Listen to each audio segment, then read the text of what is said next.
لك الحمد يا الله والصلاة والسلام عليك يا رسول الله أما بعد فأعوذ بالله من الشيطان الرجيم بسم الله الرحمن الرحيم إن الله وملائكته يصلون على النبي يا أيها الذين آمنوا صلوا عليه وسلموا تسليما اللهم صل على سيدنا ومولانا محمد وبارك وسلم صلاة وسلام عليك يا رسول الله صلی اللہ تعالی علیہ وسلم۔ مختصراً خطبہ مسنونہ کے بعد معزز محترم سامعین کرام السلام علیکم ورحمۃ اللہ وبرکاتہ۔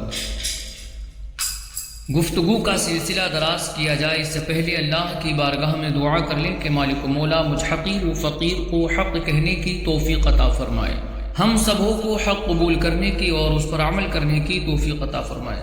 حدیث پاک میں ہے ایما رجل مسلم لم یکن عنده صدقہ فلیقل فی دعائه اللهم صل على محمد عبدك ورسولك وصل على المؤمنين والمؤمنات والمسلمين والمسلمات فإنها زكاة وقال لا يشبع المؤمن خيرا حتى يكون منتهاه الجنة۔ فرمان آخری نبی رسول اکرم صلی اللہ علیہ وسلم ہے کہ جس مسلمان کے پاس صدقہ کرنے کو کچھ نہ ہو اسے چاہیے کہ اپنی دعا میں یہ کہہ لیا کرے اللہم صلی علی محمد عبدک ورسولک وصلی علی المؤمنین والمؤمنات والمسلمین والمسلمات۔ تو یہ زکوٰۃ ہے اور مومن کبھی بھلائی سے سیر نہیں ہوتا یہاں تک کہ جنت اس کا ٹھکانہ ہوتی ہے۔ جو شخص صدقہ کرنے پر قدرت نہیں رکھتا اس کا رسول اللہ صلی اللہ علیہ وسلم کے لیے اللہ پاک سے رحمت کی دعا کرنا یعنی درود پاک بھیجنا اس کے لیے صدقہ ہے۔ تو درود شریف کا نذرانہ بانداز غلامانہ حصول برکت کے لیے پھر سے پیش کریں، پڑھیں اللہم صلی علی سیدنا و مولانا محمد صلی اللہ علیہ وسلم قرۃ عین بک یا رسول اللہ عدد ما فی علم اللہ صلاۃ دائمۃ بدوام ملک اللہ۔ حدیث پاک میں ہے انما الاعمال بالنیات، اعمال کا دار و مدار نیتوں پر ہے۔ میرے عزیزوں اچھی نیتوں سے عمل کا ثواب بڑھ جاتا ہے۔ آئیے بیان سننے سے پہلے کچھ اچھی نیتیں کر لیتے ہیں۔ نیت کیجئے کہ رضا الہی کے لیے بیان سنوں گا، با ادب بیٹھوں گا، خوب توجہ سے بیان سنوں گا، جو سنوں گا اسے یاد رکھنے، خود عمل کرنے اور دوسروں تک پہنچانے کی کوشش کروں گا۔ الحمدللہ شہنشاہ بغداد حضور غوث پاک رحمت اللہ تعالی علیہ مشہور و معروف ہستی ہیں۔ آپ حسنی حسینی سید ہیں۔ آپ کا نام پاک عبد القادر اور کنیت ابو محمد ہے۔ محی الدین یعنی دین کو زندہ کرنے والے اور غوث الثقلین یعنی جنوں اور انسانوں کے غوث اور مددگار آپ کے مشہور القاب ہیں۔ حضور غوث پاک شیخ عبد القادر جیلانی رحمت اللہ تعالی علیہ 470 ہجری کو جیلان میں پیدا ہوئے، 91 سال اس دنیا میں تشریف فرما رہے، 561 ہجری میں آپ نے دنیا سے پردہ فرمایا۔ واہ کیا مرتبہ غوث ہے بالا تیرا، اونچے اونچوں کے سروں سے قدم آلا تیرا، سر بھلا کیا کوئی جانے کہ ہے کیسا تیرا، اولیاء ملتے ہیں آنکھیں وہ ہے تلوا تیرا، کیا دبے جس پہ حمایت کا ہو پنجا تیرا، شیر کو خطرے میں لاتا نہیں کتا تیرا، مصطفیٰ کے تنے بے سائے کا سایہ دیکھا، جس نے دیکھا میری جاں جلوے زیبا تیرا۔ میرے بزرگوں اور میرے دوستوں، ہمارے ہاں عام طور پر حضور غوث پاک رحمت اللہ تعالی علیہ کو 11ویں والا پیر بھی کہتے ہیں۔ ویسے بھی حضور غوث پاک رحمت اللہ تعالی علیہ کے ایصال ثواب کی محافل کو 11ویں شریف کہا جاتا ہے۔ اس کے لیے کئی اسباب ہیں، مثلا حضور غوث پاک رحمت اللہ تعالی علیہ کا یوم وصال 11 ربیع الاخر ہے، اس لیے آپ کو 11ویں والا پیر کہتے ہیں۔ حضور غوث پاک رحمت اللہ تعالی علیہ کا سلسلہ نسب 11 واسطوں سے حضرت امام حسن مجتبی رضی اللہ تعالی عنہ تک پہنچتا ہے۔ آپ کا شجرہ طریقت یعنی آپ کے پیر صاحب، پھر ان کے پیر صاحب، پھر ان کے پیر صاحب، یوں جو لڑی ہے یہ شجرہ شریف بھی 11 واسطوں سے مسلمانوں کے چوتھے خلیفہ شیر خدا علی المرتضی رضی اللہ تعالی عنہ تک پہنچتا ہے۔ مشہور مفسر قرآن مفتی احمد یار خان نعیمی رحمت اللہ تعالی علیہ نے اپنی کتاب جاء الحق میں اس کی ایک اور بہت پیاری اور ایمان افروز وجہ لکھی ہے۔ لکھتے ہیں حضور غوث پاک رحمت اللہ تعالی علیہ 12ویں شریف یعنی سرکار عالی وقار صلی اللہ علیہ وآلہ وسلم کا میلاد شریف بہت پابندی سے کیا کرتے تھے۔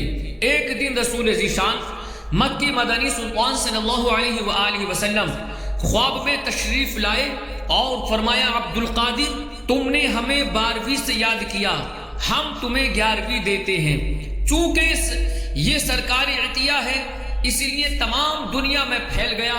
الحمدللہ صدیہ گزر جانے کے بعد بھی اب تک اعلان غلامان غوث اعظم ربیع الاواخر میں خصوصاً اور اس کے علاوہ ہر اسلامی مہینے کی 11 تاریخ کو ذوق و شوق کے ساتھ 11ویں شریف کا اہتمام کرتے ہیں۔ تیرے جد کی ہے 12ویں غوث اعظم، ملی ہے تجھے 11ویں غوث اعظم، کوئی ان کے رتبے کو کیا جانتا ہے، محمد کے ہیں جانشی غوث اعظم۔ ہوئے اولیاء ذی شرف گرچہ لاکھوں مگر سب سے ہے بہترین غوث اعظم۔ تجھے سب نے جانا تجھے سب نے مانا، تیری سب میں دھومیں مچی غوث اعظم۔ بہجت الاسرار شریف جو حضور غوث پاک رحمت اللہ تعالی علیہ کی سیرت پر لکھی ہوئی سب سے معتبر اور مستند کتاب ہے۔ اس میں ہے کہ جب غوث پاک شیخ عبد القادر جیلانی رحمت اللہ تعالی علیہ کی شہرت ہوئی، لوگ آپ کی طرف آنے اور آپ کے بیانات سننے اور نیک بننے لگے تو بعض اہل علم کو کچھ شبہ ہوا۔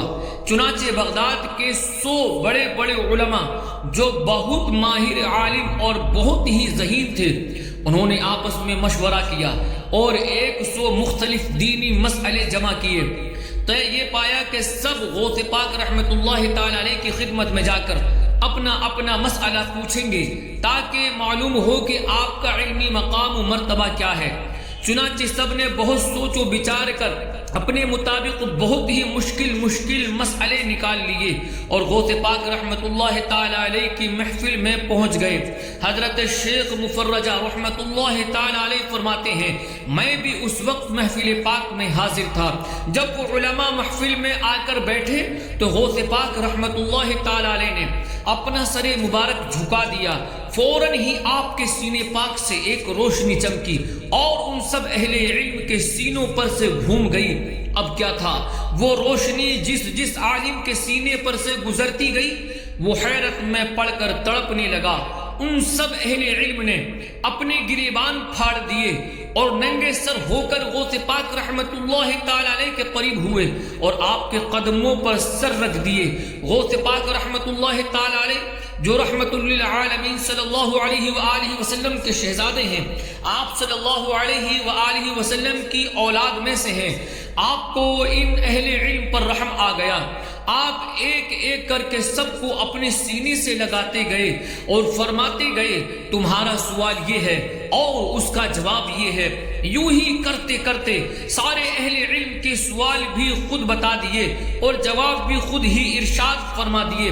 حضرت شیخ مفرجہ رحمت اللہ تعالی علیہ فرماتے ہیں بعد میں ان اہل علم سے پوچھا گیا تمہیں کیا ہو گیا تھا تو بولے جیسے ہی ہم محفل میں آ کر بیٹھے اچانک ایسا ہوا کہ ہم نے زندگی بھر جو علم پڑھا تھا سارے کا سارا ہمارے سینوں سے ایسے مٹ گیا گویا کبھی ہم نے پڑھا ہی نہیں تھا۔ جب غوث پاک رحمت اللہ تعالی علیہ نے اپنے سینے سے لگایا تو ہمارا علم واپس آ گیا۔ گلے بوستان نبی غوث اعظم، مہ آسمان علی غوث اعظم، تو وہ گل ہے باغ حسین و حسن کا کہ بو تیری سب میں بسی غوث اعظم۔ قدم کیوں نہ لیں اولیاء چشم و سر پر کہ ہے والی ہر ولی غوث اعظم۔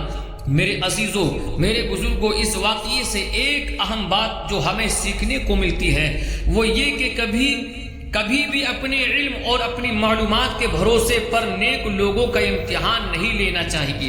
اللہ تعالی ہمیں ایسوں سے اور ایسی بے ادبیوں سے محفوظ فرمائے۔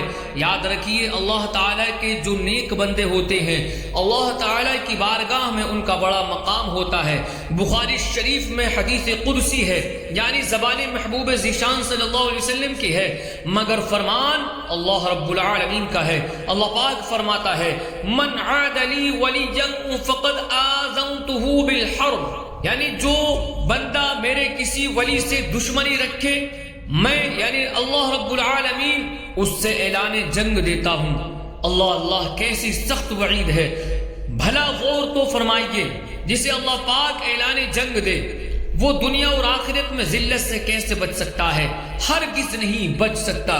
لہٰذا ہمیں چاہیے کہ اللہ والوں کی شان گستاخی سے بچتے رہیں، محفوظ صدا رکھنا شاہ بے ادبوں سے، اور مجھ سے بھی سرزد نہ کبھی بے ادبی ہو۔ حضور غوث پاک رحمت اللہ تعالی علیہ کا ہی واقعہ ہے۔ آپ بغداد شریف میں جامعہ نظامیہ میں پڑھا کرتے تھے۔ ایک دن آپ اور آپ کے مدرسے کے دو ساتھی ابن سقا اور شیخ عبداللہ تمیمی مل کر غوث پاک نامی ایک بزرگ کی زیارت کے لیے نکلے۔ راستے میں ابن سقا بولا، میں ان بزرگ سے ایسا مسئلہ پوچھوں گا کہ وہ جواب نہیں دے سکیں گے۔ شیخ عبداللہ تمیمی بولے، میں بھی مشکل سوال پوچھوں گا، دیکھتا ہوں وہ کیا جواب دیں گے۔ حضور غوث پاک رحمت اللہ تعالی علیہ کی کیا بات ہے؟ آپ نے فرمایا، اللہ پاک کی پناہ، میں تو کوئی سوال نہیں پوچھوں گا بلکہ ان کی زیارت کی برکت لوٹوں گا۔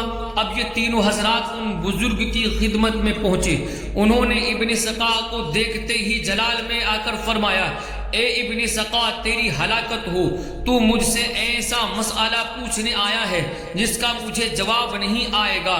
سن، وہ مسئلہ یہ ہے اور اس کا جواب یہ ہے۔ بے شک میں تیرے اندر کفر کی آگ بھڑکتی دیکھ رہا ہوں۔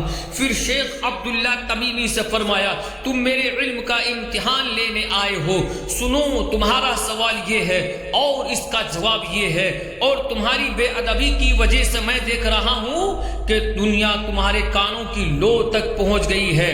پھر ان بزرگ نے حضور غوث پاک رحمت اللہ تعالی علیہ کی طرف پیار سے دیکھا اور فرمایا، اے عبد القادر، آپ نے ادب کی وجہ سے اللہ اور رسول کو راضی کیا۔ میں دیکھ رہا ہوں کہ آپ بغداد کے منبر پر بیٹھے فرما رہے ہیں، قدمی ہذہ علی رقبۃ کل ولی اللہ، میرا یہ قدم سب ولیوں کی گردنوں پر ہے۔ جس کی منبر بنی گردنیں اولیاء، اس قدم کی کرامت پہ لاکھوں سلام۔ میرے بزرگوں، ان نیک بزرگ نے جیسا فرمایا تھا بعد میں بالکل ویسا ہی ہوا۔ ابن سقا جو اپنے علم کے غرور میں تھا، ایک وقت آیا کہ یہ غیر مسلم ہو کر بے ایمانی کی حالت میں دنیا سے گیا۔ شیخ عبداللہ تمیمی جو ان کا امتحان لے رہے تھے، بعد میں دنیا داری میں پڑ گئے۔ حضور غوث پاک رحمت اللہ تعالی علیہ کو اللہ تعالی نے بہت اونچا مقام عطا فرمایا۔ پھر وہ وقت بھی آیا کہ آپ بغداد کے منبر پر تشریف فرما تھے اور فرما رہے تھے، قدمی ہذہ علی رقبۃ کل ولی اللہ، کہ میرا یہ قدم سب ولیوں کی گردنوں پر ہے، قدم گردن اولیاء پر ہے تیرا، ہے تو رب کا ایسا ولی غوث اعظم، ہے تو رب کا ایسا ولی غوث اعظم۔ میرے عزیزو، اس واقعے سے معلوم ہوا کہ اللہ کے ولیوں کی نیک بندوں کی خدمت میں حاضری ہو تو ادب رکھنا چاہیے، اس سے اللہ تبارک و تعالی کی رحمت حاصل ہوتی ہے۔ دیکھیے نا، موسیٰ علیہ السلام کے مقابلے میں آنے والے جادوگروں کو اللہ تعالی نے آپ علیہ السلام کا ادب کرنے کی وجہ سے ایمان کی دولت نصیب کر دی۔ انہوں نے آپ کا ادب کرتے ہوئے آپ سے اجازت مانگی اور عرض کیا، یا موسیٰ اما ان تلقی و اما ان نکون نحن الملقین، یعنی اے موسیٰ، یا تو آپ اپنا عصا ڈالیں یا ہم کچھ ڈالتے ہیں۔ تفسیر قرطبی میں لکھا ہے کہ جادوگروں نے حضرت موسیٰ علیہ السلام کا ادب کیا اور آپ کی اجازت کے بغیر اپنا جادو پیش نہیں کیا۔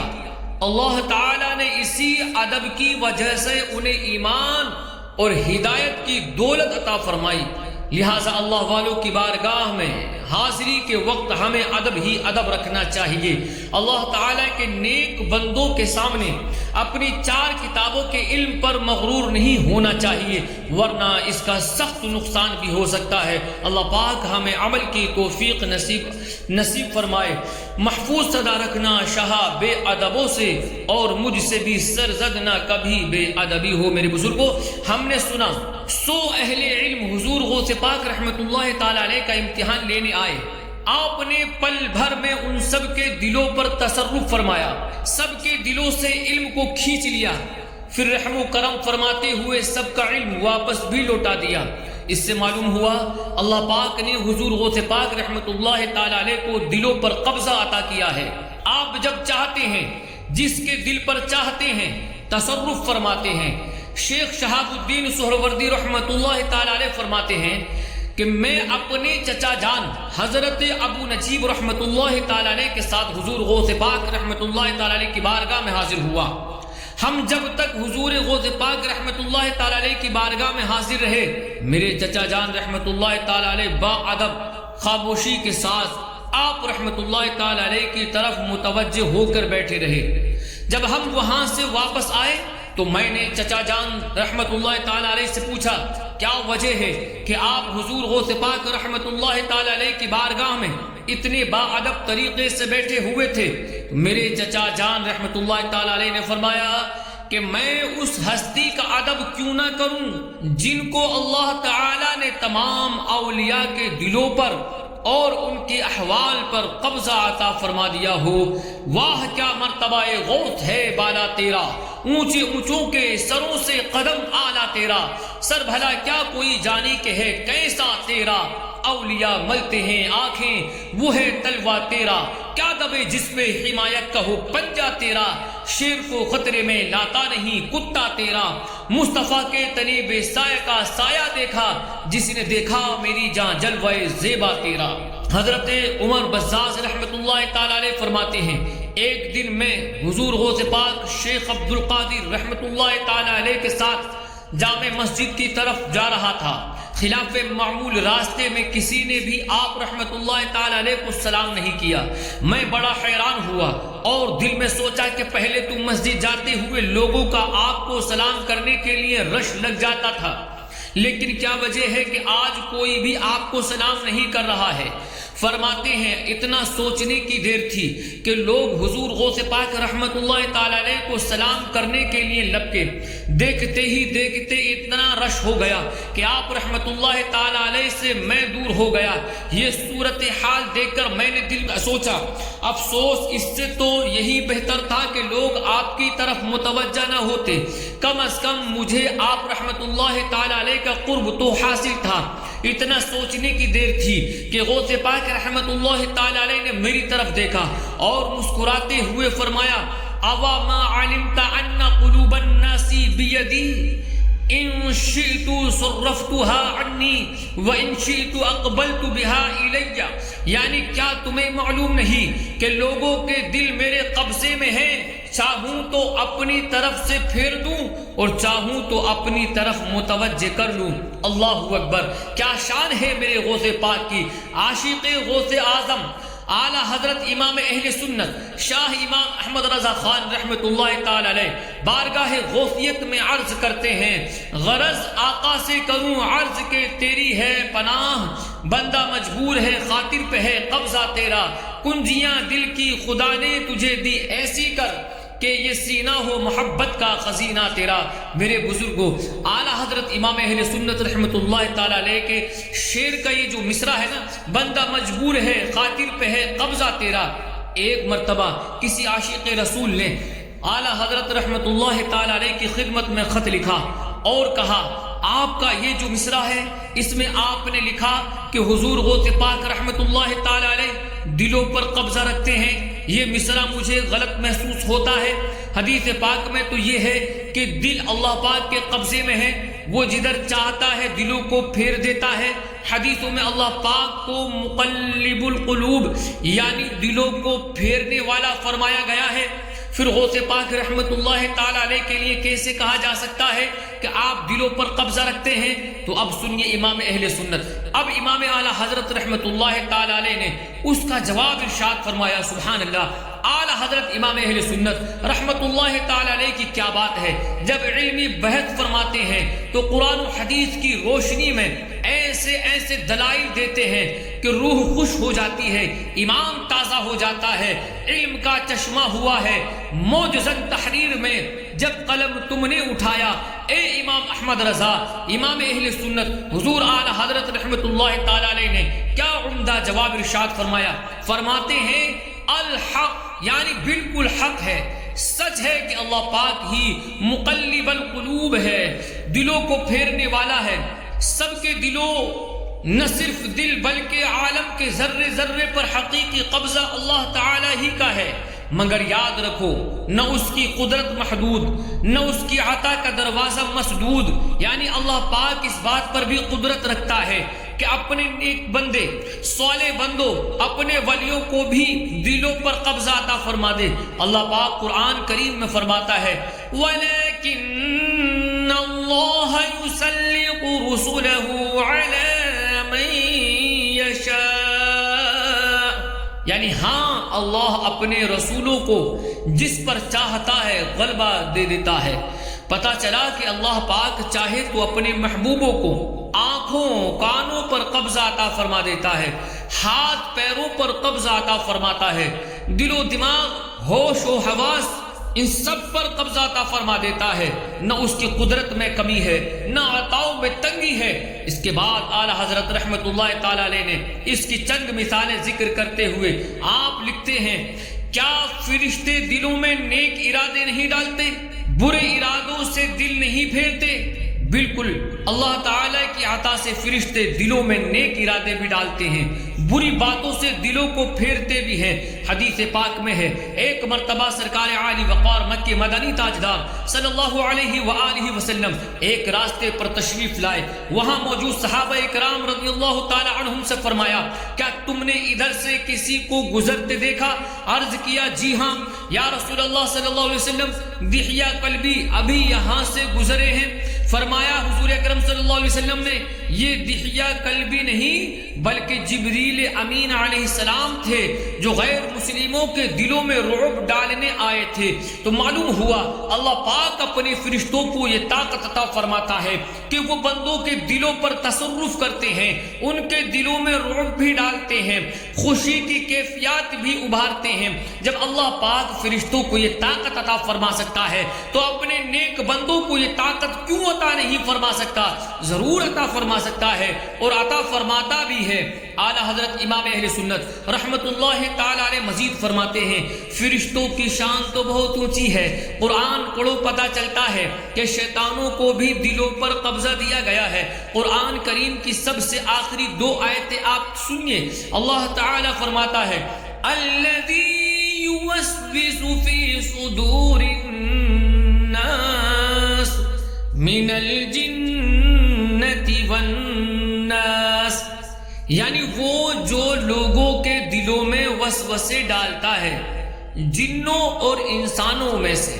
یعنی معلوم ہوا شیطان اور برے انسان یہ دونوں وہ ہیں جو دلوں میں وسوسے ڈالتے ہیں۔ بعض دفعہ ہمارے ساتھ ایسا ہوتا ہے، بڑے جوش و خروش کے ساتھ وضو کرتے ہیں، مصلی بچھاتے ہیں، نفل پڑھنا شروع کرتے ہیں، دل ہوتا ہے کہ آج ساری رات نفل پڑھوں گا، قرآن کریم کی تلاوت کرنے بیٹھتے ہیں، دل ہوتا ہے کہ آج کم از کم 5 سپارے تو پڑھ کر ہی اٹھوں گا، تسبیح لے کر بیٹھتے ہیں، ارادہ ہوتا ہے آج 5000 مرتبہ درود پڑھوں گا، مگر جلدی ہی یہ جذبہ ٹھنڈا ہونا شروع ہوتا ہے، پھر آہستہ آہستہ کام یاد آنا شروع ہوتے ہیں، پھر دل میں خیالات آتے ہیں آج بس 10 نفل پڑھ لیتا ہوں، بس آدھے پارے کی تلاوت ہی کافی ہے، 500 مرتبہ درود پاک کی بھی بہت فضیلت ہے، اتنا ہی پڑھ لیتا ہوں۔ یوں خیالات آتے رہتے ہیں، جوش و جذبہ کم پڑتا رہتا ہے، اور ہم جتنی سوچی ہوتی ہے اور ہم نے جتنی سوچی ہوتی ہے اتنی عبادت دل لگا کر نہیں کر پاتے۔ آخر ایسا کیوں ہوتا ہے؟ ہمارا دل کیوں پھر جاتا ہے؟ شیطان وسوسہ ڈالتا ہے، شیطان جو مردود ہے، اللہ پاک کی بارگاہ سے دھتکارا ہوا ہے، لعنت کا طوق اس کے گلے میں ڈالا جا چکا ہے، جب وہ دلوں پر اتنا تصرف رکھتا ہے، دلوں کو پھیر لیتا ہے، تو کیا اللہ تعالیٰ کے نیک بندوں کو اتنی سی طاقت و پاور بھی نہیں مل سکتی کہ وہ دلوں کو گناہوں سے پھیر کر نیکی کی طرف لگا دے؟ پھر یہ بھی یاد رکھیے کہ اللہ تعالیٰ نے فرمایا من الجنۃ والناس، یعنی جنوں اور انسانوں میں سے، یعنی دلوں میں وسوسے صرف شیطان نہیں ڈالتے، برے انسان بھی ڈالتے ہیں۔ بعض دفعہ ہمارے دل میں اپنے بھائی کی بڑی محبت ہوتی ہے، ایک شخص آتا ہے ہمارے سامنے غیبتیں اور چغلیاں کھاتا ہے، اس محبت کو نفرت میں بدل ڈالتا ہے۔ کبھی اگر گھر میں جھگڑا وغیرہ ہو جائے، اللہ پاک ہمیں توفیق بخشے، ہم صلح کی طرف بڑھ جائیں، تو محبتوں کے چور آتے ہیں، دل میں وسوسے ڈال کر نیکی سے ہمیں روک دیتے ہیں۔ بندہ اچھا خاصا گھر سے نماز کے لیے نکلتا ہے، راستے میں برا دوست ملتا ہے، اسے مسجد سے پھیر کر بازار کی طرف لے جاتا ہے، تو معلوم یہ ہوا یہ برے انسان جو ہیں یہ بھی دلوں پر تصرف کرتے ہیں، دل کو نیکی سے ہٹا کر گناہوں کی طرف لگا دیتے ہیں۔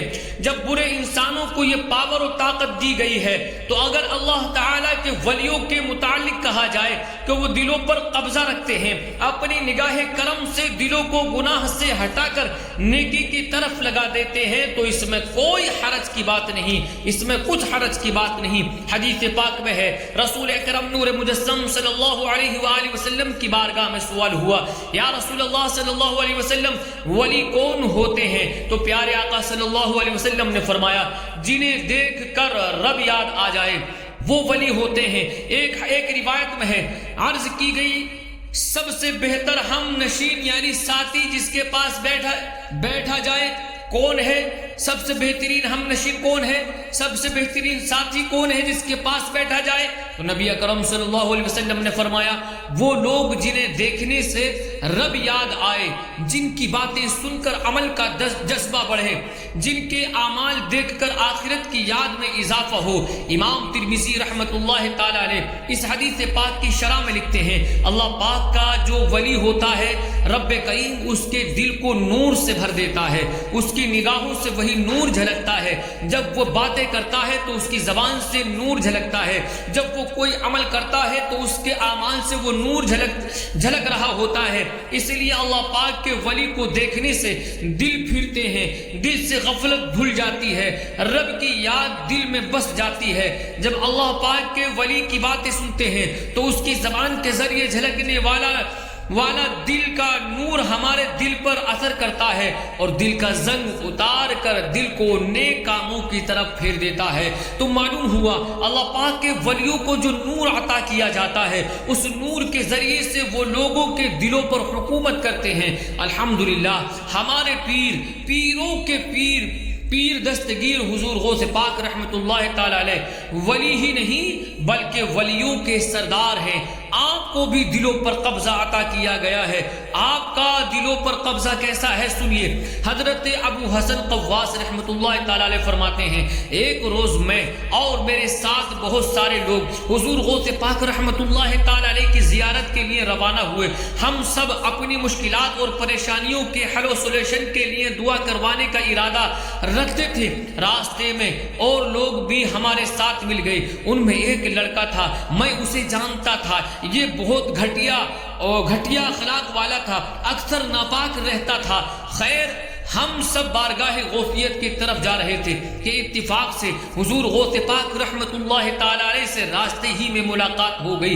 ہم سب نے آگے بڑھ کر سلام کیا اور ایک ایک کر کے آپ کے ہاتھ مبارک کو بوسہ دینے لگے۔ وہ لڑکا جس کی اخلاق اچھی نہیں تھی، جب وہ حضور غوث پاک رحمت اللہ تعالی علیہ کے ہاتھ کو بوسہ دینے کے لیے آگے بڑھا تو حضور غوث پاک رحمت اللہ تعالی علیہ نے اپنا ہاتھ مبارک ہٹا لیا، پھر ایک نظر اس لڑکے کی طرف دیکھا، سرکار غوث پاک رحمت اللہ تعالی علیہ کی نگاہ مبارک کی تاب نہ لاتے ہوئے وہ لڑکا بے ہوش ہو کر گر پڑا۔ جب اسے ہوش آیا تو اس نے فوراً ہی اپنے برے اخلاق سے توبہ کی، پھر غوث پاک رحمت اللہ تعالی علیہ نے اس سے ہاتھ ملایا۔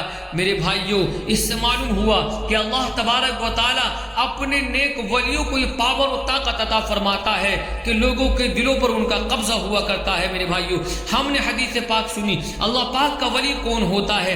ہمارے آقا مکہ مدنی مصطفیٰ صلی اللہ علیہ وسلم نے بتایا کہ اللہ پاک کا ولی وہ ہوتا ہے کہ جسے دیکھ کر رب یاد آتا ہے، جس کی باتیں سن کر عمل کا جذبہ بڑھتا ہے، اس کے اعمال دیکھ کر آخرت کی یاد میں اضافہ ہو جاتا ہے۔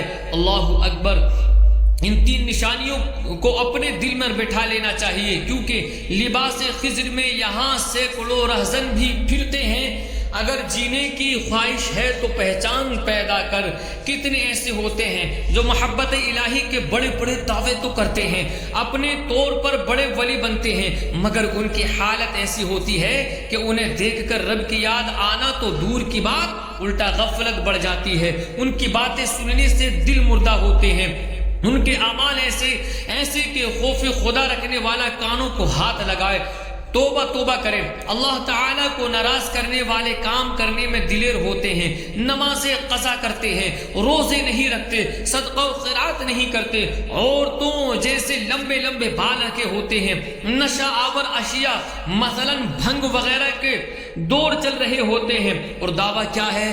ہم عشق والے ہیں، ہم اللہ پاک سے محبت کرنے والے ہیں۔ اگر انہیں نیکی کی دعوت دی جائے، نماز پڑھنے کی دعوت دی جائے، گناہ چھوڑنے کی، رب کو ناراض کرنے والے کام چھوڑنے کی دعوت دی جائے تو بڑی جرأت سے کہتے ہیں میاں نمازیں تم پڑھو، ہم تو پہنچے ہوئے ہیں۔ لا حول ولا قوت الا باللہ العلی العظیم۔ دعویٰ محبت الہی کا ہے، کام اللہ پاک کو ناراض کرنے والے اور اس پر ایسی جاہلانہ جرأت۔ نماز اللہ پاک کی بارگاہ میں حاضری ہے، نماز اللہ پاک سے گویا ملاقات ہے۔ نمازی نماز پڑھتے ہوئے گویا اللہ تعالی کی بارگاہ میں اپنی التجائیں پیش کر رہا ہوتا ہے۔ کیا کوئی ایسا بھی محبت کرنے والا ہے جو اپنے محبوب سے ملنا پسند نہ کرتا ہو؟ جب محبوب سے ملنے کا وقت آئے تو کہے کہ میں پہنچا ہوا ہوں، مجھے محبوب سے ملاقات کی حاجت نہیں ہے۔ سچ فرمایا حضرت جنید بغدادی رحمت اللہ تعالی علیہ نے کہ ہاں وہ پہنچا ہوا ہے، مگر کہاں پہنچا ہوا ہے؟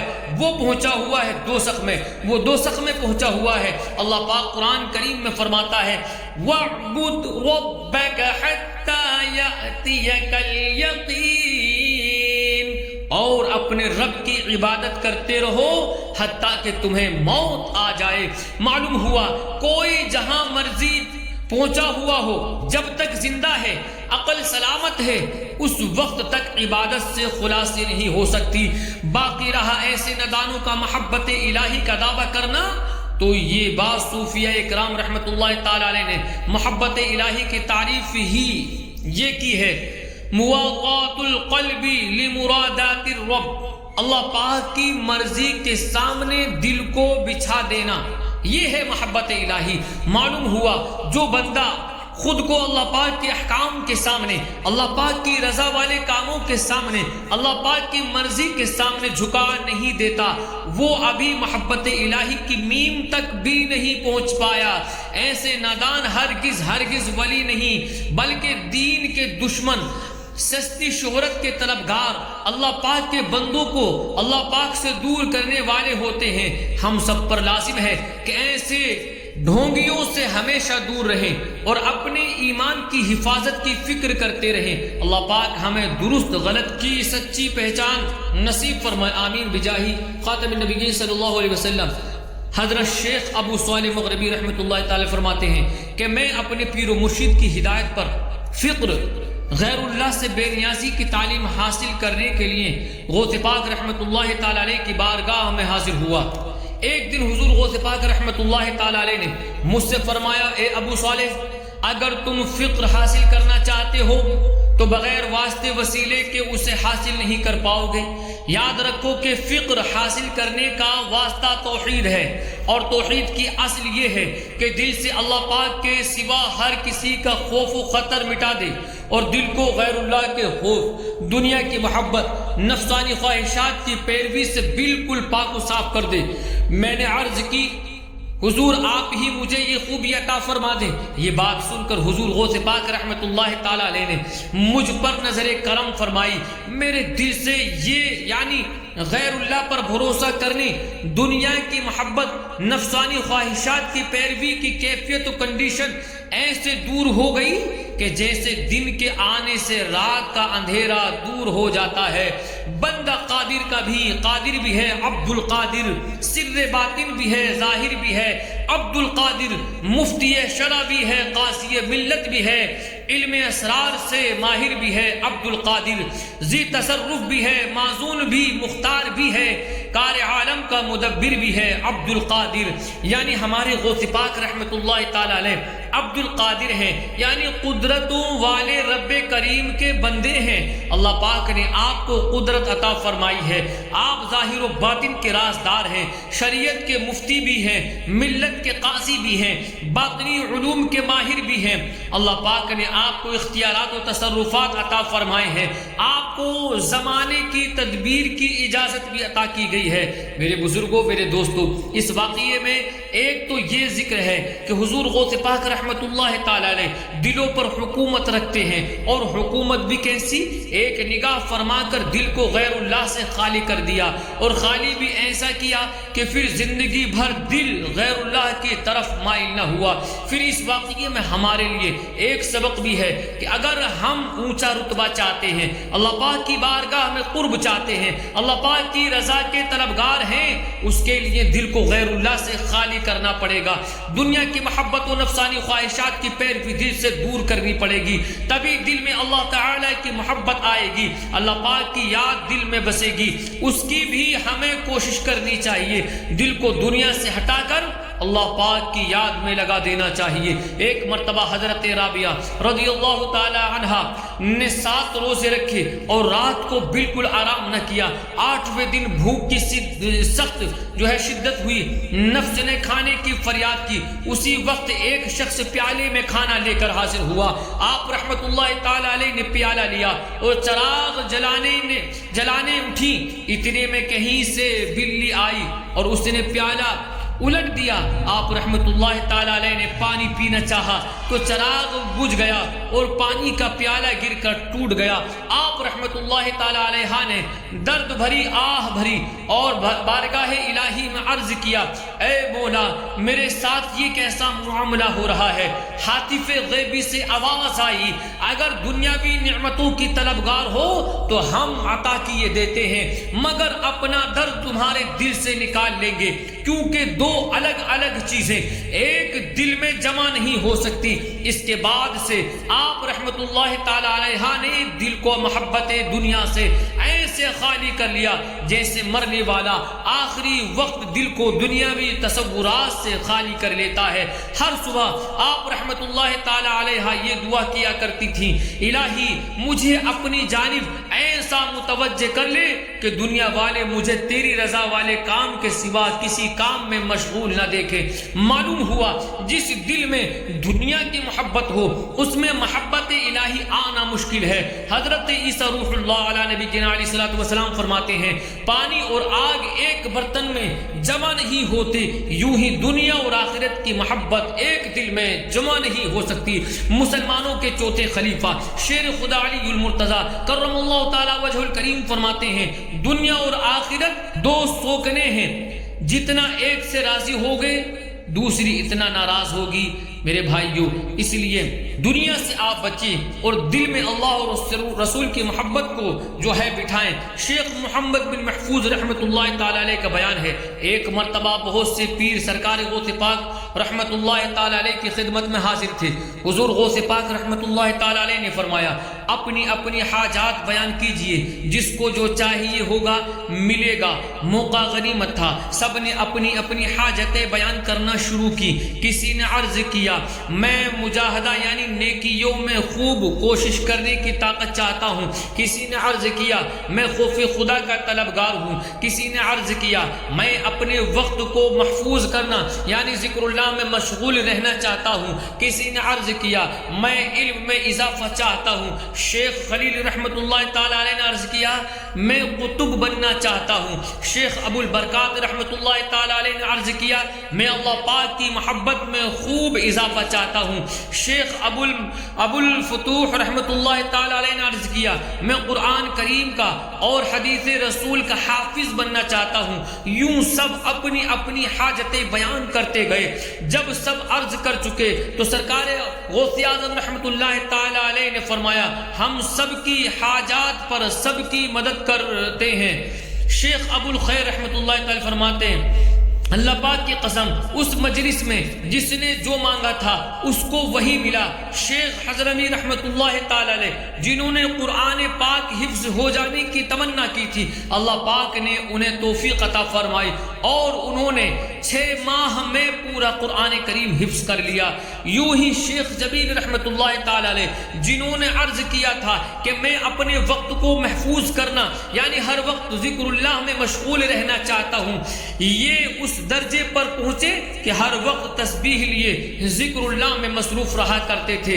شیخ محمد بن محفوظ رحمت اللہ تعالی علیہ جو اس واقعے کو بیان کرنے والے ہیں، آپ فرماتے ہیں میرے دل میں مختلف خیال آتے رہتے تھے، میں ان میں فرق نہیں کر پاتا تھا کون سا خیال اللہ پاک کی طرف سے ہے کون سا خیال اللہ پاک کی طرف سے نہیں ہے۔ چنانچہ میں نے عرض کیا حضور مجھے ایسی معرفت مل جائے کہ دلی ارادوں میں فرق کر سکوں، مجھے معلوم ہو جایا کرے کہ کون سا خیال اللہ تعالی کی طرف سے ہے کون سا اللہ پاک کی طرف سے نہیں ہے۔ میری عرضی سن کر حضور غوث پاک رحمت اللہ تعالی علیہ نے میرے سینے پر ہاتھ رکھا، اس سے میرے دل میں ایک نور چمکا، آج تک وہ نور چمک رہا ہے۔ اس کی برکت سے میں دلی ارادوں میں فرق کر لیا کرتا ہوں۔ سبحان اللہ، دلوں پر کیسا زبردست تصرف ہے، کیسی حکومت ہے۔ ایک مرتبہ ہاتھ مبارک رکھا، دل میں ایسا نور چمکا دیا کہ ساری زندگی کے لیے ہدایت کا ذریعہ بن گیا۔ سبحان اللہ۔ شیخ ابو مظفر بن منصور رحمت اللہ تعالی علیہ فرماتے ہیں کہ ایک مرتبہ میں حضور شیخ عبد القادر رحمت اللہ تعالی علیہ کی بارگاہ میں حاضر ہوا۔ اس وقت میں نے فلسفے کی ایک کتاب پکڑی ہوئی تھی۔ آپ رحمت اللہ تعالی علیہ نے بغیر کتاب دیکھے ہی فرمایا اے ابو مظفر جاؤ اس کتاب کو دھو ڈالو یعنی پانی میں ڈال کر ٹھنڈا کر دو۔ ابو مظفر رحمت اللہ تعالی علیہ فرماتے ہیں مجھے یہ کتاب بڑی پسند تھی، اس لیے اسے دھونے کو میرا دل نہ مانا۔ میں نے اپنے دل میں سوچا کہ آئندہ اس کتاب کو لے کر آپ رحمت اللہ تعالی علیہ کی بارگاہ میں نہیں آؤں گا۔ کتاب گھر رکھنے جانے کے ارادے سے جب میں اٹھنے لگا تو مجھ سے اٹھا نہ گیا۔ غوث پاک رحمت اللہ تعالی علیہ نے فرمایا یہ کتاب مجھے دے دو۔ میں نے کتاب آپ کو دینے سے پہلے اسے کھول کر دیکھا تو اس کے صفحات یوں صاف ہو چکے تھے کہ ان پر ایک بھی لفظ باقی نہ بچا۔ میں نے وہ کتاب غوث پاک رحمت اللہ تعالی علیہ کو دے دی اور آپ رحمت اللہ تعالی علیہ اس کو دیکھنے لگے۔ پھر فرمایا اس کتاب میں تو قرآن کریم کے فضائل لکھے ہوئے ہیں۔ جب میں نے کتاب کو پکڑ کر دیکھا تو واقعی اس میں قرآن کریم کے فضائل بڑے ہی خوشخط طریقے سے لکھے ہوئے تھے۔ اس کے بعد فرمایا جس کام کو کرنے کا پکا ارادہ نہ ہو مگر زبان سے اس کو کرنے کی نیت کرنے سے توبہ کرتے ہو۔ میں نے عرض کیا جی میں توبہ کرتا ہوں۔ شیخ ابو مظفر رحمت اللہ تعالی علیہ فرماتے ہیں اس کتاب کے جتنے مسائل مجھے یاد تھے میں سارے کے سارے بھول گیا اور ایسا بھولا کہ جیسے کبھی پڑھے ہی نہ تھے۔ بندہ قادر کا بھی قادر بھی ہے، عبد القادر، سر باطن بھی ہے، ظاہر بھی ہے عبد القادر، مفتی شرع بھی ہے، قاضی ملت بھی ہے، علم اسرار سے ماہر بھی ہے عبد القادر، ذی تصرف بھی ہے، معزون بھی، مختار بھی ہے، کار عالم کا مدبر بھی ہے عبد القادر۔ میرے عزیزو، اس واقعے سے ہمیں یہ بھی درس ملا کہ دنیاوی علم چند شرائط کے ساتھ پڑھنا اگرچہ جائز ہے، مگر آخرت کا فائدہ علم دین ہی میں ہے۔ یہ علم دین پڑھنے والے ہی ہیں، جب گھر سے نکلتے ہیں تو فرشتے ان کے قدموں میں پر بچھاتے ہیں۔ سب مخلوق یہاں تک کہ دریا کی مچھلیاں بھی ان کے لیے دعائیں کرتی ہیں۔ طالب علم دین کے لیے جنت کا رستہ آسان کر دیا جاتا ہے۔ اس لیے ہمیں چاہیے کہ علم دین پہلے سیکھیں، اسے اہمیت دیں۔ جتنا دینی علم سیکھنا فرض ہے اتنا سیکھ لیں، اب چاہے دنیا کا علم بھی سیکھ لیں، البتہ پہلے علم دین سیکھیں۔ اللہ پاک فرماتا ہے کونوا ربانیین، یعنی اللہ والے ہو جاؤ۔ کیسے ہونا ہے؟ علم دین سیکھ کر، قرآن کریم سیکھ کر، احادیث کریمہ سیکھ کر، دین کی سمجھ حاصل کر کے۔ ایک اور مقام پر اللہ تعالیٰ نے فرمایا وَلَكِنَّ أَكْثَرَ النَّاسِ لَا يَعْلَمُونَ ظَاهِرًا مِنَ الْحَيَاةِ الدُّنْيَا وَهُمْ عَنِ الْآخِرَةِ هُمْ غَافِلُونَ۔ لیکن اکثر لوگ جانتے نہیں، آنکھوں کے سامنے کی دنیاوی زندگی کو جانتے ہیں اور وہ آخرت سے بالکل غافل ہیں۔ اس آیت کریمہ کے تفسیر میں علامہ نصفی رحمۃ اللہ تعالی علیہ لکھتے ہیں کہ یہاں اللہ پاک نے جہالت کی دو قسمیں ارشاد فرمائی۔ نمبر ایک، یہ جہالت کے بندہ کچھ جانتا ہی نہ ہو، جیسے ہمارے ہاں بہت سارے لوگ بالکل ان پڑھ ہوتے ہیں، انہیں اپنا نام بھی لکھنا نہیں آتا ہوتا۔ نمبر دو، جہالت کی دوسری قسم ہے یعلمون ظاہرا من الحیاۃ الدنیا وهم عن الآخرۃ هم غافلون، یعنی وہ شخص جو ظاہر دنیا کی معلومات تو بہت ساری رکھتا ہے مگر آخرت سے بالکل غافل ہے۔ اسے اگرچہ ان پڑھ نہ بھی کہا جا سکتا ہو، البتہ وہ بھی جاہل ہے۔ اب دیکھیے، جتنی دنیاوی علوم ہیں وہ ہمیں صرف ظاہر دنیا کا حال بتاتے ہیں۔ مثلا ریاضی میں ہمیں کیلکولیشن سکھائی جاتی ہے، فزکس میں ہمیں مادہ یعنی میٹر کے متعلق معلومات دی جاتی ہے۔ مثلا کوئی جسم حرکت کیسے کرتا ہے، رکتا کیسے ہے، اس کی خصوصیات کیا ہے، وغیرہ وغیرہ۔ اسی طرح بایولوجی ہے، اس میں جانداروں کے متعلق معلومات ہوتی ہے۔ ارضیات یعنی جیولوجی، فلکیات، اسٹرونومی، بینکنگ، انجینئرنگ وغیرہ وغیرہ، جتنی علوم ہیں ان سب میں ظاہر دنیا ہی کی معلومات ہیں۔ آخرت کی معلومات، مثلا اللہ پاک کی پہچان، رسول اکرم صلی اللہ علیہ وسلم کی شان، جنت و دوزخ، قیامت کی معلومات، آخرت میں کیا چیز نقصان دہ ہے، کون سی چیز نفع دے گی، آخرت میں نجات کا دار و مدار کس بات پر ہے، ایمان کیا ہے، نیکی کسے کہتے ہیں، باطنی بیماریاں کیا ہیں، ان کے علاج کیا ہیں، وغیرہ وغیرہ۔ یہ سب معلومات ہمیں کہاں سے ملتی ہیں؟ قرآن کریم سے، حدیثوں سے، علماء دین کی لکھی ہوئی کتابوں سے ملتی ہیں، اور اسی کو علم دین کہا جاتا ہے۔ لہذا ضرورتاً شریعت کے دائرے میں رہتے ہوئے دنیاوی علوم پڑھنا اگرچہ جائز ہے، مگر اخروی لحاظ سے فضیلت صرف علم دین ہی کی ہے۔ حضرت معاذ بن جبل رضی اللہ تعالی عنہ سے روایت ہے، رسول اکرم نور مجسم صلی اللہ علیہ وسلم نے فرمایا، علم حاصل کرو، کیونکہ اللہ پاک کی رضا کے لیے علم سیکھنا خوف خدا ہے، علم کی تلاش عبادت ہے، علم کی تکرار کرنا یعنی سبق یاد کرنے کے لیے بار بار پڑھنا تسبیح ہے، بے علم کو علم سکھانا صدقہ ہے، علم کو اس کے اہل پر خرچ کرنا نیکی ہے، علم حلال و حرام کی پہچان کا ذریعہ ہے، علم اہل جنت کے راستے کا نشان ہے، علم باعث راحت ہے، علم رفیق سفر ہے، علم تنہائی کا ساتھی ہے، علم تنگ دستی و خوشحالی میں رہنما ہے، علم دشمنوں کے مقابلے میں ہتھیار ہے، علم دوستوں کے نزدیک زینت ہے، اللہ پاک علم کے ذریعے قوموں کو بلندی عطا فرماتا ہے، اللہ پاک علم کے ذریعے سے قوموں کو امام بنا دیتا ہے، پھر ان کی پیروی کی جاتی ہے، علماء کی راہ کو حرف آخر سمجھا جاتا ہے، فرشتے علماء کی دوستی میں رغبت کرتے ہیں، علماء کے لیے ہر خشک و تر یہاں تک کہ سمندر کی مچھلیاں اور خشکی کے جانور سب دعائیں مغفرت کرتے ہیں۔ علم دین کی زندگی، علم دل کی زندگی ہے، علم اندھیرے میں آنکھوں کا نور ہے، علم کے ذریعے بندہ اولیاء کرام کی منازل کو پا لیتا ہے، علم عمل کا امام ہے، عمل علم کے تابع ہے، خوش نصیبوں کے دل میں علم ڈال دیا جاتا ہے جبکہ بدبختوں کو علم سے محروم کر دیا جاتا ہے۔ اللہ پاک ہمیں توفیق بخشے، ہم علم دین سیکھیں اور اس پر عمل کرنے والے بن جائیں، آمین بجاہ خاتم النبیین صلی اللہ علیہ وسلم۔ میرے بزرگوں اور دوستوں، الحمدللہ حضور غوث پاک رحمت اللہ تعالی علیہ کو اللہ پاک نے بہت اونچا مقام عطا فرمایا ہے، آپ سے نسبت ہو جانا بھی بہت ہی برکت اور سعادت کی بات ہے۔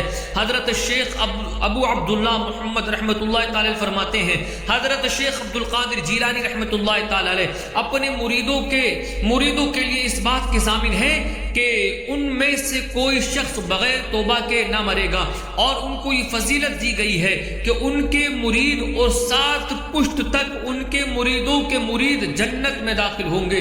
سبحان اللہ۔ شیخ ابو سعود عبداللہ رحمت اللہ تعالی علیہ بیان کرتے ہیں، ہمارے شیخ محی الدین عبد القادر جیلانی رحمت اللہ تعالی علیہ اپنے مریدوں کے لیے قیامت تک اس بات کے ضامن ہیں کہ ان میں سے کوئی بھی توبہ کیے بغیر نہیں مرے گا۔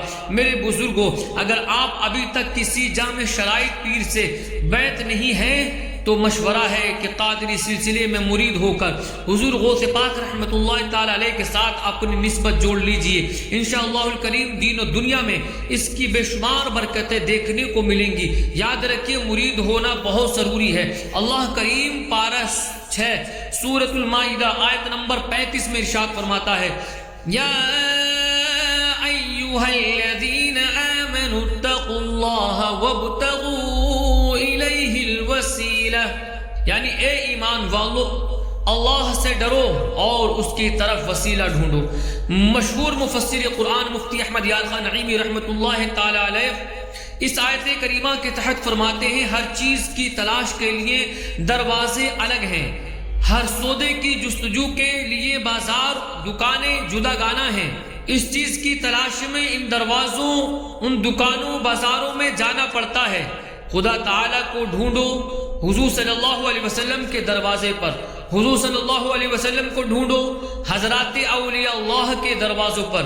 مزید فرماتے ہیں اس آیت میں تقوی کے بعد وسیلے کی تلاش کا حکم دے کر بتایا گیا کہ کوئی متقی تقوی کے کسی درجے پر پہنچ کر وسیلے سے بے نیاز نہیں ہو سکتا، لہٰذا کوئی متقی مسلمان یہ نہ سمجھے کہ میں تو متقی ہو گیا، اب مجھے اللہ پاک تک پہنچنے کے لیے کسی وسیلے کی ضرورت نہیں۔ جیسے ہر مومن اعمال و تقوی کا حاجت مند ہے، یوں ہی ہر متقی وسیلے کا محتاج ہے۔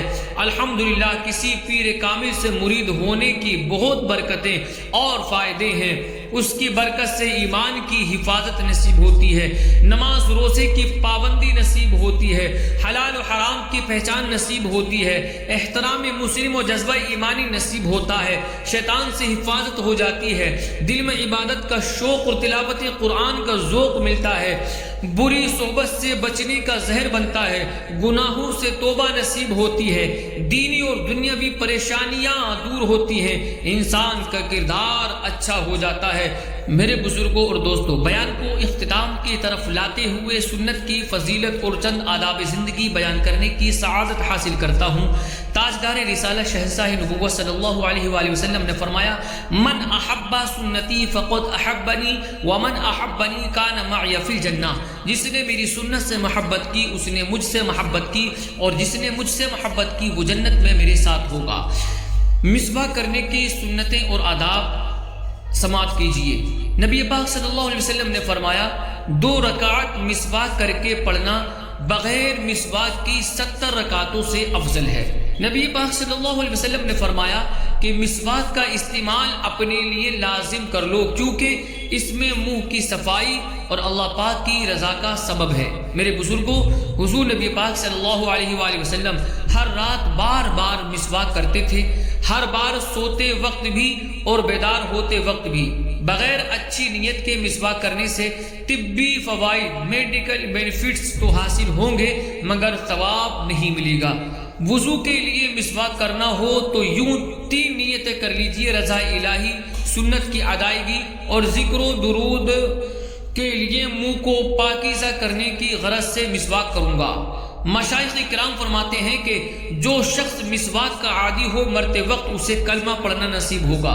حضرت عبداللہ بن عباس رضی اللہ تعالی عنہما سے روایت ہے کہ مسواک میں 10 خوبیاں ہیں: منہ صاف کرتی ہے، مسوڑے مضبوط ہوتے ہیں، نظر تیز کرتی ہے، بلغم دور کرتی ہے، منہ کی بدبو ختم کرتی ہے، سنت کے موافق ہے، مسواک کرنے والے سے فرشتے خوش ہوتے ہیں، مسواک کرنے سے رب راضی ہوتا ہے، مسواک نیکی بڑھاتی ہے اور معدہ درست کرتی ہے۔ مسواک سیدھے ہاتھ میں اس طرح لیجئے کہ چھوٹی انگلی اس کے نیچے اور بیچ کی 3 انگلیاں اوپر اور انگوٹھے کے انگوٹھا سرے پر ہو۔ مسواک جب ناقابل استعمال ہو جائے تو پھینک مت دیجئے کہ یہ سنت ادا کرنے کا آلہ ہے، احتیاط سے کسی جگہ رکھ دیجئے یا دفن کر دیجئے یا پتھر وغیرہ وزن باندھ کر سمندر میں ڈال دیجئے۔ اللہ کی بارگاہ میں دعا ہے مالک مولا ہم تمام کو ایمان و عافیت کے ساتھ سنت و بھری لمبی زندگی گزارنا نصیب فرمائے، اور کہنے سننے میں جو غلطیاں ہو چکی ہیں مولا ان تمام کو اپنے کرم سے معاف فرمائے۔ وآخر دعوانا الحمد للہ رب العالمین۔ السلام علیکم ورحمۃ اللہ تعالی وبرکاتہ۔